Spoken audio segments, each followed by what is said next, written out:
안녕하세요. 오늘의 데일리 뉴스레터에 오신 것을 환영합니다. 1. 중국의 끝없는 야심. 2. 한국은 공식적으로 참전했다. 3. 결과는 명확하다. 한번 진실을 알아봅시다. 대한민국과 중국의 정면 대결이 눈앞으로 다가왔습니다. 그나마 다행인 건 이번 전투의 선봉이 대한민국은 아니라는 건데요. 바로 인도와 중국의 국경 분쟁입니다. 최근 인도는 중국과의 국경 분쟁이 격화되자 포병 전력을 전진 배치하기 시작했는데요. 그런데 이 포병 전력의 주력이 K9 자주포의 인도 버전인 바지라입니다. 인도군 입장에서는 자신들이 보유한 최강의 자주포로 중국을 겨냥한 셈인데요. 실제로 바지라 전진 배치를 포착한 중국은 주력 자주포인 PCL-181로 맞불 작전을 펼쳤습니다. 이로써 얼떨결에 대한민국과 중국의 자주포 대장전이 성사되었는데요. 오늘은 인도와 중국이 전쟁을 치를 수밖에 없는 이유와 K9 vs PCL-181의 승패를 가늠해 보겠습니다. 현대 강군에 있어 자주국방은 필요불가결한 요소입니다. 이는 군사적인 관점에는 물론이고 사회 경제적인 측면에서도 일맥상통인데요. 방위산업은 무기체계 개발 과정에 획득할 수 있는 여러 최첨단 기술과 막대한 생산 인프라를 통해 상당한 경제적 효과를 불러옵니다. 이는 세계 7위의 거대한 영토와 함께 14억 명에 달하는 어마어마한 인구 보유한 인도 또한 마찬가지입니다. 일례로 2014년에 출범한 현 인도 총리 나렌드라 모디 정부는 메이크 인 인디아 정책을 펼치며 모든 인도 무기체계 부품의 60% 이상을 자국산 기술로 생산하겠다고 단언했는데요. 이뿐만 아니라 무기체계 수입에 드는 예산의 일부를 자국 제조업에 재투자할 만큼 국산 무기 개발에 대한 굉장히 강력한 정책을 펼쳤습니다.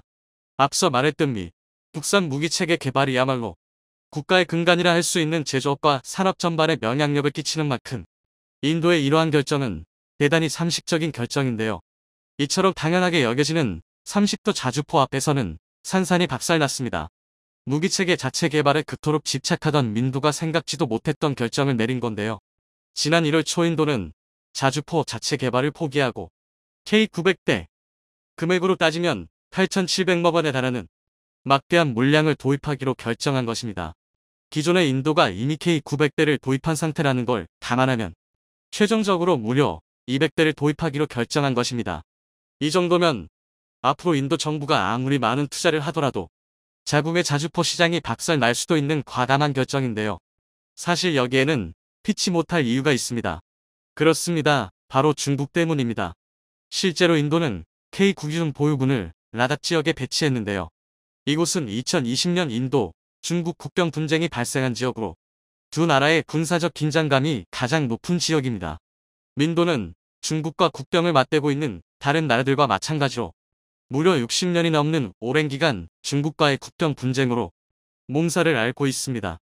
더군다나 인도와 중국의 국경 분쟁은 매년 심각한 수준으로 격화되고 있는데요. 바로 얼마 전인 2022년 12월에는 300-400명에 달하는 중국 인민해방군 소속 군인들이 실제 통제선인 렉을 침범해 인도군과 물리적 충돌을 일으켰습니다. 여기서 끝이 아닙니다.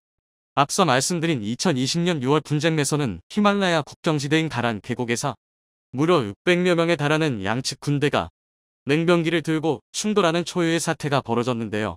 이로 인해 인도 측에서만 전사자 20명이 발생했고 중국에서는 20-30명이 넘는 병력이 전사했습니다. 그나마 두 국가에서 화기 사용을 제한했기 때문에 이 정도 손실로 끝난 건데요. 당시 사태에 대해 인도와 중국은 상대방이 먼저 국경선을 넘고 도발을 감행했다고 발표했습니다. 그러나 영국 BBC가 공개한 중국군이 사용한 쇠몽둥이 사진을 보면 총만 쏘지 않았을 뿐 이미 중국은 사전에 작장하고 준비했다는 것을 알 수 있습니다. 이쯤이면 21세기에 이루어지는 거의 모든 국가적 분쟁의 원인은 중국이나 다름없다고 할 수 있는데요. 이처럼 인도와 중국이 오랜 시간 국경 분쟁에 휘말린 이유는 서로의 상반된 주장으로 인해 국경이 명확히 정해지지 않았기 때문입니다. 이는 공식 국경이 아닌 임시로 정해진 실질 동제선, 렉이 존재하는 이유이기도 한데요. 과거 1912년 청나라가 민주화 운동미였던 신해혁명으로 붕괴하고 티베트가 미승민 독립국을 선언하자 2년 후 인도를 식민 지배하던 영국과 티베트가 3자 협정을 맺고 맥마흔 라인이라는 국경선을 그었는데요. 이 과정에서 당시 명국은 아크사 미친과 아르나찰 프라데시 두 지역을 인도에 편입시켰습니다. 하지만 중국은 티베트의 독립을 인정하지 않았고 맥마흔 라인과 함께 이 두 지역을 중국의 영토라고 주장하고 있습니다. 이 주장이 격해지면서 심지어 1962년에는 국경선을 두고 두 나라 간의 전쟁이 발발하기까지 했습니다. 이 분쟁에 동원된 병력만 인도 12,000명에 달했고 중국은 8만 명에 육박했는데요. 양측 합계 사상자는 무려 6,500명이 넘었습니다. 이 전쟁이 고작 한 달간 벌어졌다는 걸 간말하면 짧은 시간 정말 엄청난 인원이 사나운 건데요.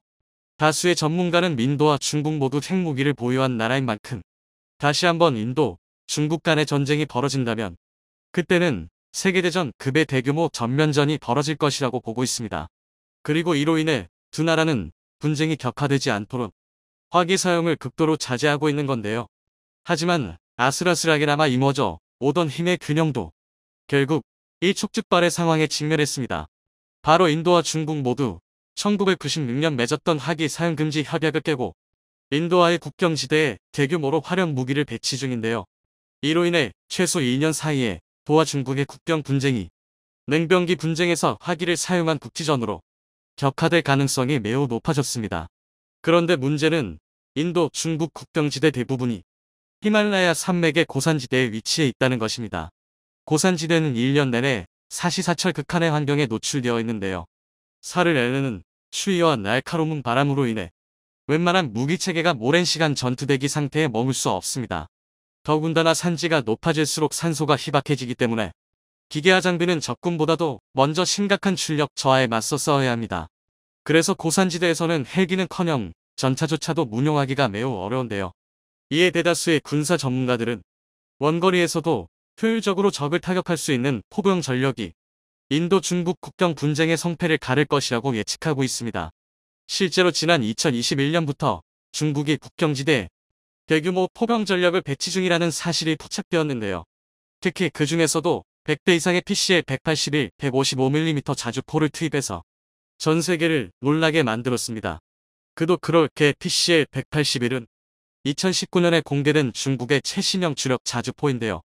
시진핑이 추진 중인 군사현대화 개혁에 발맞춘 자주포인 만큼 중국의 모든 화포 기술력이 총동원되었다 해도 무리가 아닙니다.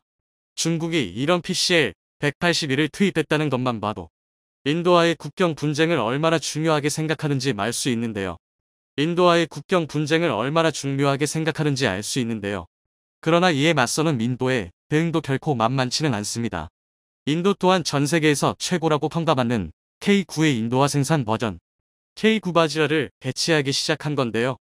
결국 졸지에 대한민국과 중국의 자주포 대장전이 펼쳐지게 된 것입니다. 대한민국 또한 중국과의 국경 분쟁을 염두에 두어야 한다는 걸 감안하면 절대 놓칠 수 없는 실전 경험인데요. 하지만 대부분의 전문가는 전혀 다른 예측을 하고 있습니다. K9 바지라의 일방적인 우세를 예측한 것입니다. 우선 가장 표면적인 이유는 수적차인데요. 서두에 말했듯이 민도가 추가로 K900대의 도입을 선언하면서 아슬아슬하게 균형을 이루고 있던 전력 차이가 순식간에 뒤집어진 것입니다. 우선 날릴 수 있는 포탄의 숫자부터가 2배 이상 나는 건데요. 그리고 무엇보다 K9의 질적 무세가 압도적인 수준입니다. 우선 인도의 주력 자주포인 K9 바지라가 10대 한국 생산, 90대 인도 현지 생산으로 도입되었다는 사실을 짚고 넘어갈 필요가 있습니다. K9 바지라는 FCS와 보관, 통신 시스템, 환경 제어 및 MBC 보호 시스템 등이 인도 현지에서 생산되면서 국내 K9와는 스펙이 약간 달라졌는데요. 우선 바지라의 외형적인 특징은 전장 12m, 전폭 3.5m, 전고 3.2m로 큰 차이가 없지만 중량은 50톤으로 국내 K9보다 약 3톤가량 무거워졌습니다. 이는 국토 대부분이 열대 기후에 속하는 인도의 특성 따라 APU 등의 장치가 추가되었기 때문으로 보입니다. 또한 인도의 요청에 따라 직사용 포수 광학 조준경이 탑재되었는데요. 최근 자주포 트렌드가 최후의 보루로서 적 전차 발견 시 직사 타격 성능을 요구하는 방향으로 발전하고 있다 보니 인도 또한 이를 의식한 것으로 보입니다. 더군다나 K9 바지라가 중국과의 국경 분쟁 지역에 전면 배치 중이라는 걸 감안하면 당면한 조치이기도 한데요. 반면 중국의 PCL 181은 2019년에 배치를 시작한 중국의 최신형 자주포다 보니 많은 정보가 공개되어 있지는 않습니다. 그래도 공개된 정보를 종합해보면 전장 6.5m, 전폭 2.6m, 전고 3.6m에 155mm 52구경장 주포를 탑재한 6X6 차륜형 자주포라는 걸 알 수 있는데요. 이 덕의 속도가 굉장히 빨라서 중국 측의 주장대로라면 도로에서 시속 100km의 주행이 가능합니다. K9의 최대 속도가 시속 67km라는 걸 생각하면 상당히 빠른 건데요. 그러나 이를 제외하면 거의 모든 면에서 K9의 PCL 181을 압도하고 있습니다. 일례로 차륜형이라는 한계 때문에 적재 공간이 부족한 PCL 181은 한 번에 총 27발의 포탄을 탑재할 수 있는데요. 반면 K9는 1.7배나 많은 48발의 포탄을 탑재할 수 있습니다.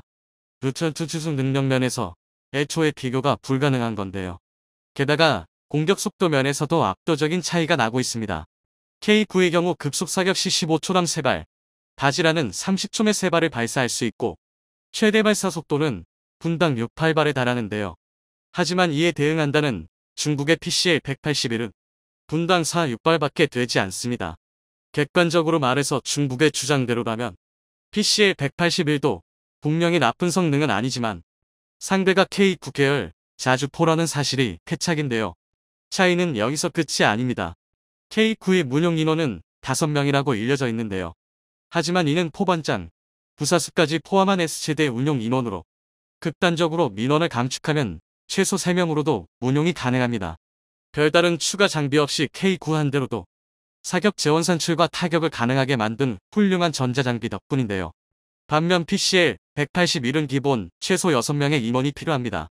최대치로 따지면 거의 절반의 민원이 절반에도 못 미치는 시간으로 2배 이상의 화력을 퍼부을 수 있는 것입니다. 또한 자주포에서 가장 중요하다고 할 수 있는 사거리와 명중력 면에서도 PCL 181은 K9에 비해 상당히 불리한 모양새인데요. 먼저 K9는 47톤, 바지라는 50톤에 달하는 육중한 무게와 전 세계에서 두 번째로 155mm 52구경장에 성공한 만큼 뛰어난 성능의 현수장치를 탑재한 덕분에 상당히 높은 반동 억제력을 가지고 있습니다.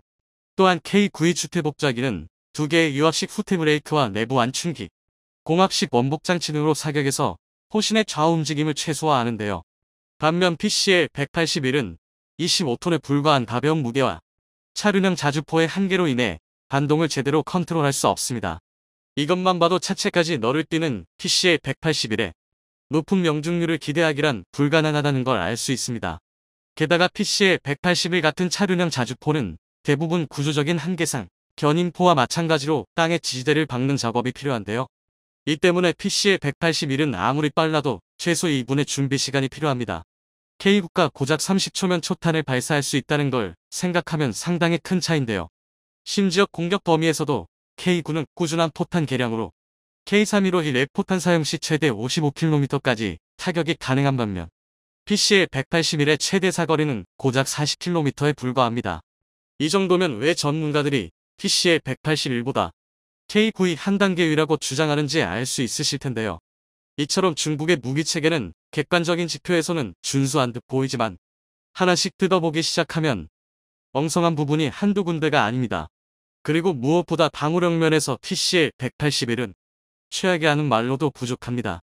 단적인 예로 K9는 35mm 균장 안연강판을 탑재해서 전, 측, 후면 모두 14.5mm 기관총탄을 완전히 방어할 수 있습니다. 뿐만 아니라 10m 이상에서는 155mm 고쪽탄의 포갑이나 파편까지도 방어가 가능한데요. 그러나 PCL 181은 승무병에 대한 기본 방어력이 전무합니다.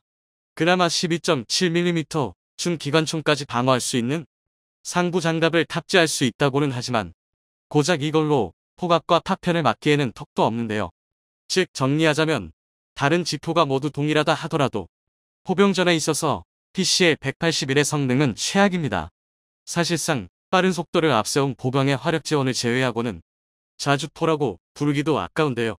PCL 181의 경우 포탄이 곁에 떨어지기만 해도 사람은 물론 차량에 실린 포탄까지 유폭의 위험을 각오해야 합니다. 게다가 PCL 181이 그렇게 자랑하는 기동성조차 상당히 의심스러운 부분이 많습니다. 이는 인도가 K9의 도입을 결정한 이유와 일맥상통인데요. 인도는 K9는 엔진의 자동 제어 시스템이 주어진 조건에 따라 자동으로 최적의 성능을 발휘하는 이점이 있다. 라는 점을 결정적인 이유 중 하나라고 언급한 바 있습니다. 그리고 실제로도 K9 바지라의 경우 험준한 히말라야 산맥을 기동해야 하는 만큼 엔진의 업그레이드가 이루어진 것은 물론 영하 40도를 넘나드는 악조건 속에서도 운용이 가능하도록 철저한 현지화를 거쳤습니다. 한국이 수십조 원에 달하는 역대급 규모의 잠수함 수출에 성공할 것 같습니다. 거래 대상은 자원대국 호주인데요. 현재 호주는 자국의 신형 재래식 잠수함 도입 사업을 추진하고 있습니다. 즉 현 세대의 가장 강력한 디젤 잠수함을 만들 신뢰할 수 있는 파트너를 다급하게 찾고 있습니다. 모커스에서 제공한다는 원잠에 꽂혀서 무리하게 기존 사업을 뒤엎었다가 발생한 잠수함 쇼크를 수습할 구원 투수를 찾는 것입니다. 그런데 놀랍게도 2022년 10월 현재를 기준으로 호주를 구원할 수 있는 나라는 전 세계에서 대한민국이 유일합니다. 이는 절대 과장이 아닌데요.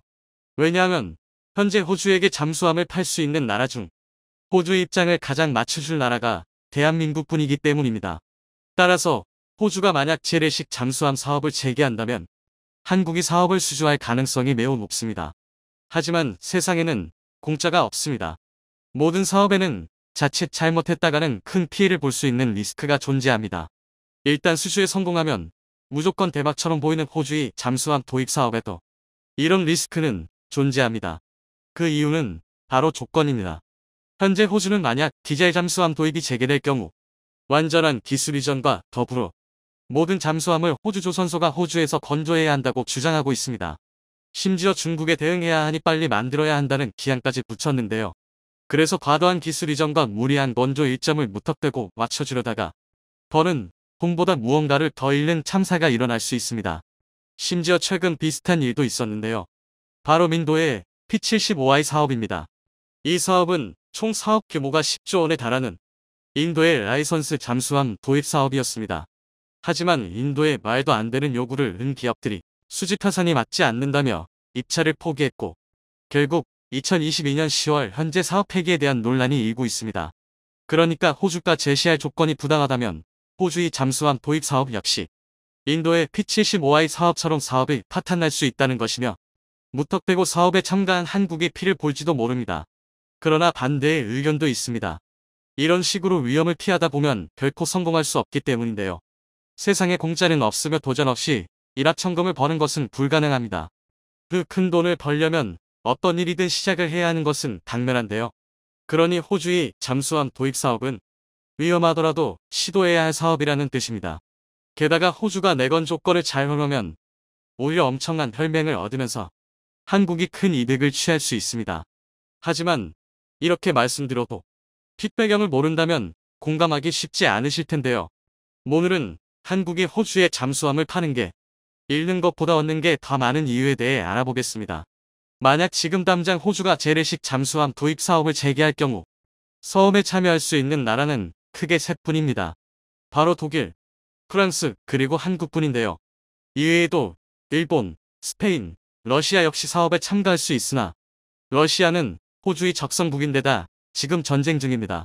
그리고 스페인은 요구 조건을 만족할 군함을 건조할 수 있는 능력이 없으며 일본은 기술 이전을 하지 않는 것은 물론 도입한 무기의 수리를 일본에서 해야 한다는 황당한 조건을 걸어 호주의 관심에서 멀어졌습니다. 그리고 남은 독일, 프랑스 중 프랑스가 제시할 수 있는 유일한 선택지 쇼트핑 바라쿠다는 척단 건조 단가가 3조 원이 넘어 호주가 이전 잠수함 사업을 깨버린 원인입니다. 따라서 호주는 오직 한국과 독일 하나를 선택해야 하는데요. 그러나 독일은 호주가 요구하는 3,000톤 이상의 최신식 디젤 잠수함을 건조한 경험이 없습니다.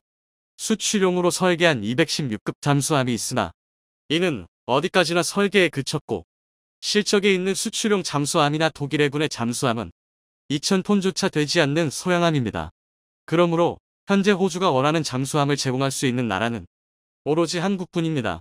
만약 호주가 이번에 재래식 잠수함 도입을 재개하더라도 이전의 시천 사업에서 호주가 내건 조건인 기술 이전과 호주 조선소에서 잠수함 생산을 그대로 요구한다면 우리는 이 사업의 최종 후보가 퇴락률이 높은데요. 하지만 대한민국은 이 사업 참여를 신중히 할 필요가 있습니다. 바로 비슷한 케이스 중 매우 안 좋은 사례가 있기 때문입니다. 그 사례는 인도의 P75I 사업입니다. 곧 다가올 2022년 12월에 인도에서 $55억, 우리 돈 7조 8,700만 원 상당의 초대형 잠수함 도입 사업 피치로일의 접수가 마감됩니다. 하지만 세계 방산 기업들의 반응은 냉담합니다. 후속 지원까지 고려하면 10조 원이 넘는 막대한 이득을 취할 수 있음에도 아직까지 사업 참여를 검토 중인 기업은 전 세계에서 한국의 대우조선해양과 스페인 나반티아뿐입니다. 게다가 나반티아의 경우 인도가 요구한 잠수함 성능과 사업 조건을 충족할 기술이 없으므로 현재 인도와 잠수함 사업을 진행할 수 있는 나라는 한국이 유일합니다. 그리고 모든 조건을 만족한 한국의 팀에이도 사업 철수를 검토 중입니다. 평상시 한국 방산기업이 남들이 안 한다는 사업을 도맡아 하며 성장했다는 것을 떠올려보면 이는 굉장히 이례적인 상황인데요. 그런데 이 사업의 뒷배경을 살펴보면 그럴 만하다는 생각이 듭니다. 제일 문제가 되는 것은 요구 성능입니다. 인도 해군은 피치로1로 획득할 잠수함이 최대 10,000km의 항속거리를 가졌으며 30일 이상 수중에서 작전이 가능하고 60일 동안 보급 없이 장기 작전이 가능해야 한다고 요구했습니다. 그리고 이 요구 조건을 만족시키기 위해 급속 충전이 가능한 고출력 저소음 발전기, 리튬 배터리, 첨단 AIP를 조건으로 달았습니다. 그런데 러시아와 스페인이 제안한 잠수함은 기술력 부족으로 이 조건을 만족할 수 없습니다. 2022년 10월을 기준으로 이 조건을 최소한이나 충족하는 현역 잠수함은 지난 3월 9일 시역한 일본의 타이게이급 잠수함 일본함 타이게이분입니다. 이외에는 독일의 210급, 프랑스의 쇼핀 바락사, 한국의 도산 안창호급 배치 2등이 있으나 도산 안창호급 배치 2를 제외하면 다른 나라들의 잠수함은 아직 수주조차 안 된 상상속 군함입니다. 그래서 독일은 설계뿐인 216급이 아니라 216형을 축소해 싱가포르에 수출한 218급으로 사업 제안을 변경하는 일도 있었습니다. 한마디로 인도가 요구하는 조건 중 하나인 지금 당장 실물이 있는 잠수함을 원할 경우 사실상 일본만이 인도와 협상할 수 있습니다. 그런데 문제는 일본도 충격적이게도 그나마 실틀이 있는 타이게이조차 인도군의 요구를 완벽히 충족하지 못한다는 것입니다. 인도가 장시간 잠수에 꼭 필요하다며 필수 조건으로 내건 연료전지 AIP가 없기 때문인데요. 그러므로 민도가 요구하는 모든 조건을 충족하는 잠수함은 현재로서는 2026년 해군에 인도될 도산 만창호급 배치 2가 유일합니다. 하지만 황당하게도 이렇게 대단한 잠수함을 만들 수 있는 한국조차 인도의 요구를 들어줄 수 없습니다. 그도 그럴 게 인도는 2026년 이전에 초도함의 실물을 보기를 원하고 있습니다. 2022년 12월까지 사업 후보를 선정하고 2024년까지 최종 사업자를 선정한 뒤 2025년부터 잠수함 건조를 시작해 2026년에 건조를 마무리 지으라는 것인데요. 그런데 이런 조건은 상당히 어이없는 조건입니다. 인도가 요구하는 잠수함의 스펙은 현존하는 최상급의 스펙이며 또 이를 현실화하는 것은 최강의 잠수함을 보유한다는 뜻입니다. 그런데 인도가 요구하는 기한은 최신의 3,000톤급 잠수함이 아니라 바다 낚시에 쓰는 통통배를 만들어도 이런 시기면 탈이 날 것 같기 때문입니다. 이런 상황은 세계 여러 방산 기업들도 그렇게 생각했는데요. 그래서 일본을 시작으로 독일, 프랑스 등 인도의 요구를 만족할 수 없는 나라들이 차례로 입찰을 포기했습니다. 하지만 수출 없이 먹고 살 수 없는 한국은 포기하지 않고 이 사업을 이어가려 했는데요. 그런데 이런 한국조차 인도의 추가적인 요구 조건 때문에 사업을 포기할 생각을 하고 있습니다. 대체 인도의 조건이 뭐길래 수출이면 자다가도 깨는 우리 기업조차 학을 떼는 것일까요? 그 조건은 바로 라이선스 생산과 기술 이전, 그리고 품질 보증입니다. 인도는 이번 사업 이후 완전 국산 잠수함을 만들고 싶어 합니다. 그래서 잠수함 건조 과정에서 모든 기술을 제공해야 하며 잠수함을 인도에서 건조해야 한다고 주장했습니다. 인도, 조선소에서 잠수함을 직접 만들어봐야 다음 잠수함을 제대로 국산화할 수 있다고 생각한 것인데요. 하지만 이건 인도의 입장이고 한국이 보기에 민도의 조건들은 날강도가 따로 없는 것입니다. 그 이유는 잠수함의 잠자도 모르는 인도 조선소의 직원들을 데리고 세계 최강의 첨단 잠수함을 2년 만에 건조하라는 건 돌덩이를 황금으로 바꾸란 말이나 다름없는 언지입니다. 더군다나 인도는 불과 2년 만에 만들어진 잠수함에서 하자가 발생하면 그 책임을 사업을 수주한 기업이 져야 한다는 황당한 조건까지 걸었습니다. 이래서야 사업이 제대로 될 턱이 없습니다. 이 때문에 현재 인도에서조차 P75I 사업을 접자는 이들이 많습니다. 그런데 이런 문제들은 호주가 잠수함 도입을 재개했을 때 똑같이 발생할 문제입니다. 호주 조선소의 노동자들은 능력은 없으면서 파업을 일삼는다는 평이 많고 기술 이전 역시 무리하게 요구할 게 뻔합니다. 인도보다 훨씬 돈을 많이 주고 사업 기간이 비교적 길다는 게 그나마 위안거리지만 아무래도 불안감을 느낄 수밖에 없습니다. 하지만 다행인 것이 호주와 한국의 방산협력은 인도와 한국의 방산협력과 근본적인 차이가 있습니다. 바로 국가의 특성입니다. 사실 인도는 자원도 많고 인구도 많아 잠재력이 큰 국가입니다. 그래서 기술 이전을 받아 국산 잠수함을 만들면 모든 것을 스스로 할 생각을 하고 있습니다. 반면 호주는 자원은 풍부하나 사람이 적어서 모든 일을 스스로 할 수 없습니다. 그래서 호주는 무조건 기술을 달라고 윽박지르는 인도와 달리 여러 조건을 걸고 계속 같이 일할 파트너를 찾고 있습니다. 그러니까 단 한 번만으로 잠수함을 사고 팔고 할 끝낼 관계가 아니라 이후로 계속 함께 잠수함을 공동 개발하고 생산하며 남아가 모든 방산 분야에서 함께 사업을 추진할 영구적인 동맹을 구하는 건데요. 이런 호주에게 자원은 없지만 뛰어난 기술과 사람은 있는 대한민국이라는 나라는 최고의 파트너입니다.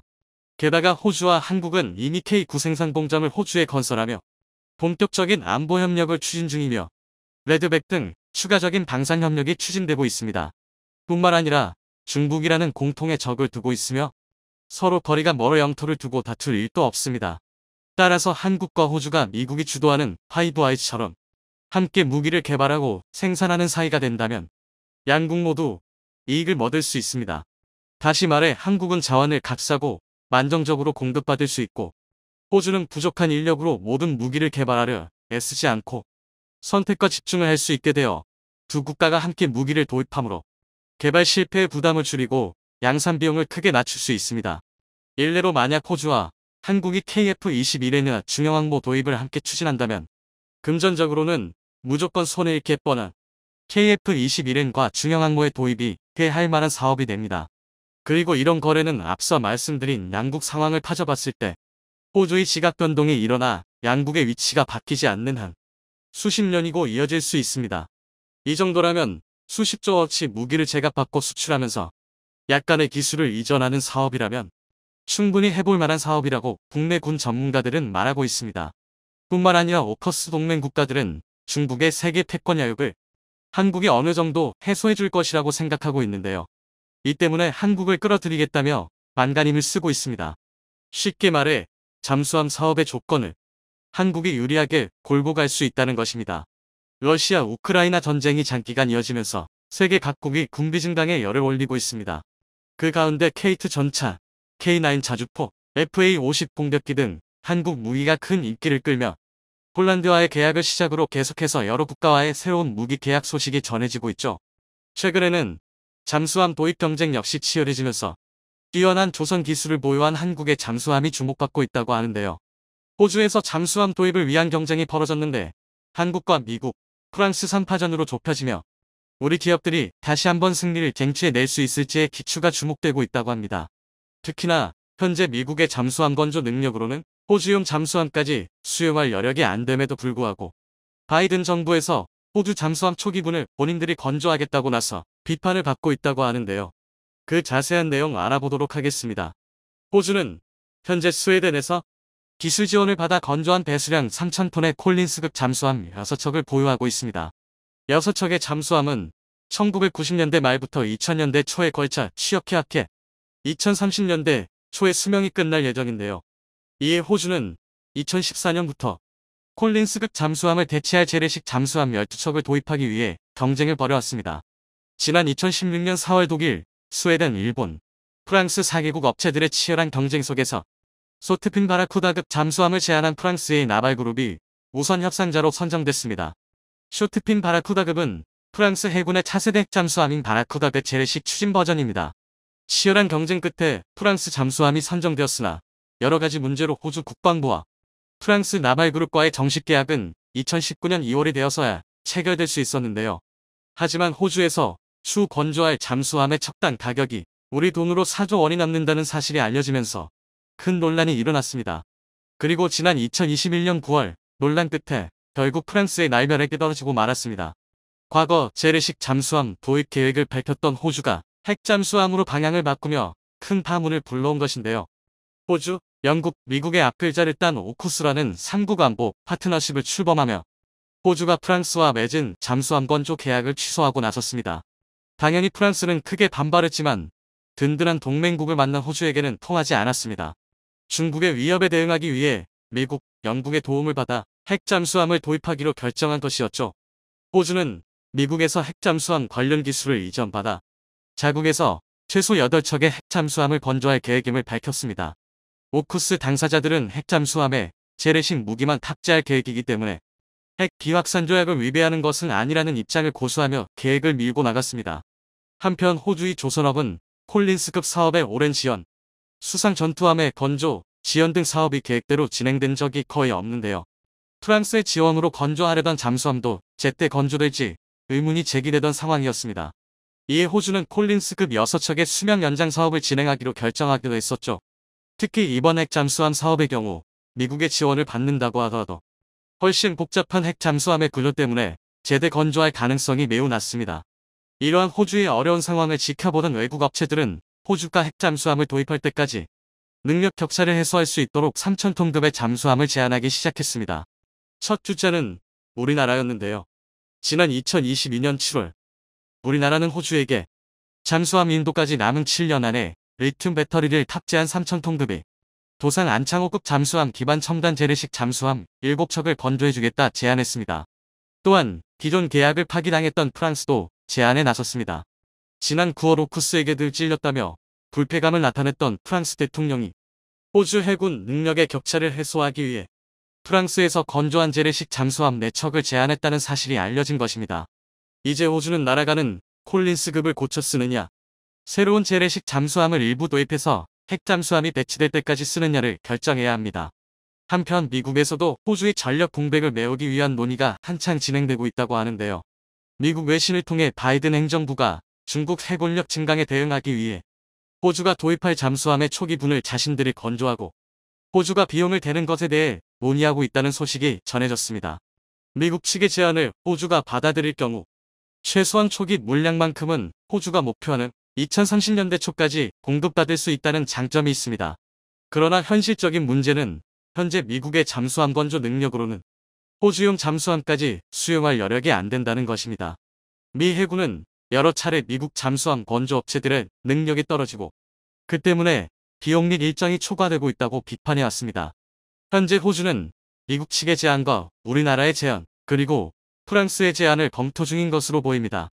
우리 기업들이 또 한 번 호주에서 승리할 수 있을 것인지 기추가 주목되는 가운데 한국 조선업의 독보적인 기술력으로 한국의 승리를 점치는 목소리가 커지고 있습니다. 그와 함께 한국 조선 사업 전반에 관한 관심 역시 커지고 있는데요. 여러 뛰어난 기술을 보유하고 있지만 특히나 LNG선 설비 기술은 단연코 우리나라가 최고라고 할 수 있습니다.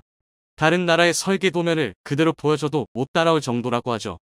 현대사 모준공업의 한 관계자는 LNG 운반선 핵심은 화물창입니다. 설계 원천 기술은 프랑스 GTK 게스트럼포트 테크니카스가 갖고 있지만 설비 기술은 단연 우리나라가 최고입니다. 같은 설계 도면을 보고 시공해도 한국을 따라올 수 없는 겁니다. 국내 3사만이 경쟁한다는 평가가 나온 것도 바로 이 시공 기술 덕분입니다. 라고 밝혔습니다. 단순 수주량 경쟁에서 벗어나 고부가 가치 선박 중심의 선별 수주 영업을 가능하게 한 주역도 바로 LNG 운반선인데요. 그로 인해 불과 2년 전만 하더라도 일감절벽을 우려하던 조선업계가 다시 바쁘게 뛰고 있습니다. 지난달 국내 한 언론에서 현대중공업 울산조선소와 더불어 한국조선해양에 수주한 LNG 운반선을 건조하는 핵심 기지인 영암조선소재체다. 앞서 주문된 선박들이 진수된 뒤 그 빈자리를 최근 집중적으로 수주한 LNG 운반선들이 속속 채우고 있었는데요. 매체는 영암조선소가 2026년 1감까지 이미 확보를 마무리한 상태라고 전했습니다. 기자는 현재 건조되고 있는 LNG 운반선에 올라 선박의 내부 모습에 대해서도 보도했는데요. 그리스의 알파가스사가 주문한 3척의 LNG 운반선 가운데 첫 번째로 건조되는 선박에 올라 그 소식을 전했습니다. 해당 선박은 내년 4월 진수대 선주사에 인도될 예정으로 주요 화물창 건조 작업이 마무리된 상태로 초저온 액체 저장을 위한 피막을 설치하는 멤브레인 작업이 이뤄지고 있다고 합니다. 기자는 선박에 오르는 과정을 세세하게 전했는데요. 도크와 선박을 연결하는 철제 사다리를 통해 화물창 내부로 들어서며 선박 내부와 통하는 통로 입구에서 에어컨을 통해 옷과 신발에 묻는 흙먼지들을 모두 털어낸 뒤 들어갔다고 합니다. 영하 192도 이하의 액체 상태인 LNG가 실려야 하는 화물창인 만큼 건조 단계에서부터 내부 오염을 막기 위해 두 단위도 애를 썼다고 하는데요. 내부에 들어서자 흡사 대형 빌딩의 건설 현장에 들어선 느낌이었다고 합니다. 바닥만 1200도, 약 360평에 달하며 높이는 아파트 10층 수준인 약 30m라고 하니 그 표현이 이해됩니다. 이곳 화물창에만 5만여 톤의 LNG를 실을 수 있다고 하는데요. 이 선박은 이러한 규모의 화물창 선기를 탑재할 것이며 폭이 좁은 선수엔 소형 화물창을 배치할 예정이라고 합니다. 이렇게 총 4개의 화물창을 탑재하는 선박의 LNG 운반량은 무려 17만 4천 톤에 달합니다. 현장을 안내한 현대사모중공업 책임자는 극저온 상태에서 액화 보관된 LNG가 끊임없이 기체 상태로 되돌아가려는 성질을 지니고 있어 이를 제어하는 기술이 핵심이라고 소개했습니다. 영하 196도 이하를 버릴 수 있는 초고성능 후판으로 만든 스테인리스 주름판으로 가장 바깥을 감싸고 방열 우레탄 폼으로 한 번 더 감쌉니다. 바로 이 감싸는 작업의 경쟁국은 쫓아올 수 없는 한국만의 강점이 숨어 있다고 하는데요. 안정적인 LNG 수송을 위해 필수적인 화물창을 GTT의 설계대로 제작한다고요. 시공 능력에서 경쟁국과 차이를 보이게 된다고 합니다. 또한 해당 책임자는 현대사모중공업의 핵심은 용접 기술에 있다고 설명했습니다. 현대사모중공업은 얕지도 두껍지도 않게 화물창 전체 이음맥과 동일한 강도를 지닐 수 있게 자동화 설비를 구축한다고 하는데요. 과거에는 용접 작업 전체를 사람의 손으로 해야 했습니다. 그 때문에 고숙련된 작업자가 투입되더라도 상당한 시간이 소요될 수밖에 없었는데요. 현재는 자동화되어 자동화 용접 설비가 화물창 벽면을 따라 이동해가며 용접을 반복했습니다. 이렇게 고성능 용접을 전문으로 하는 로봇이 작업을 맡은 뒤로는 선박 건조 기간도 짧아지게 됐다고 합니다. 또한 책임자는 보냄이 잘 돼야 자연적으로 기화하는 LNG 양을 줄일 수 있고 안정적으로 수송도 할 수 있다며 보냉 작업은 화물의 안정적인 수송뿐 아니라 선박 본체가 극저온에 노출돼 파괴되는 것을 방지하는 데도 결정적인 역할을 한다고 강조했습니다. 현재 현대중공업 그룹을 비롯한 국내 조선업계는 한 척당 100억 원 상당의 로열티를 줄이기 위해 국책 사업으로 한국형 LNG 화물창 개발에 도전장을 낸 상태입니다. 한국형 화물창 기술 개발을 완료하면 조선사의 수익성 개선과 건조 비용 감소에 따른